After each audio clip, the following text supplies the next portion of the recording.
So I know it's been a long time since the Call of Duty World War II multiplayer trailer was revealed to the public.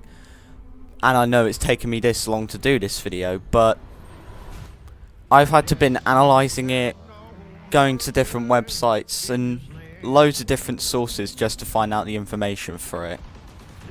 So I've come out with at least 4 points to criticise the Call of Duty World War II multiplayer trailer. So first of all, here you can see the soldier with a bayonet attached to his rifle. Bayonets were not typically used massively on the Western Front, but they were absolutely adored by the Japanese in the Pacific. So why is this typically inaccurate? Well, bayonets added a lot of weight to your weapon, so soldiers wouldn't wear them or equip them every single second. Now it'd be more useful to have it as like a sidearm, so like you could attach it, unattach it, or just use it as a melee weapon. Although bayonets were mostly disliked in World War I and in World War II, because they would get stuck in the enemy and you'd have to kick him to get it out. So they would more likely use a shovel or something. So my next point is this. As you can see, the soldier loads an incendiary round into his 1897 shotgun. Incendiary rounds were around during World War II, but they were usually and mostly and only in fighter planes, as it'd make it easier to take them down, as it would ignite the fuel and send them hurling towards the ground in a great ball of fire.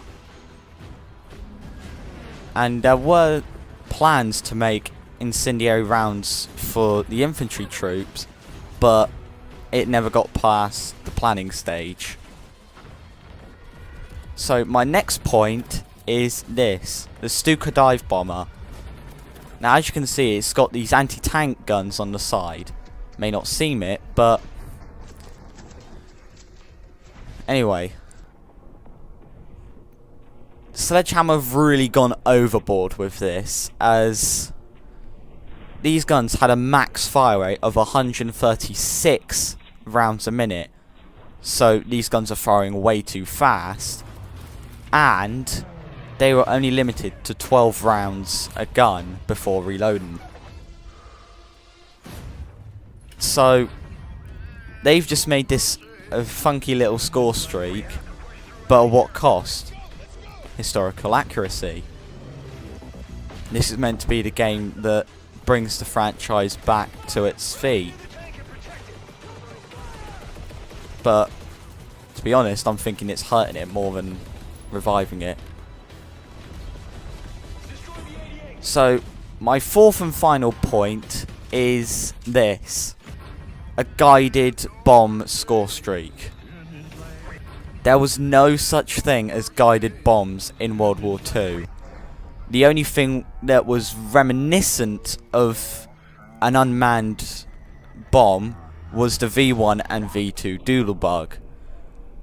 But since they were the most, advanced thing back then, and all they were was point them towards London and then launch them.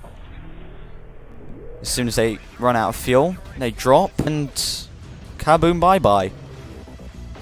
So to put a guided bomb into World War II is a massive historical inaccuracy, because first time we got guided missiles was near the end of the Cold War, I think.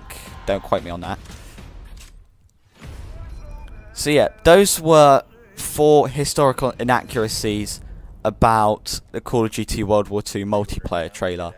I'm sorry it's taken this long to get out, but I've had to look through many different sources. Leave comments on what you think down in the comment section below. I read all your comments as soon as I receive them, and I'll try to reply to each and every one of them. But from now until the next video, this is your boy Beast, signing off.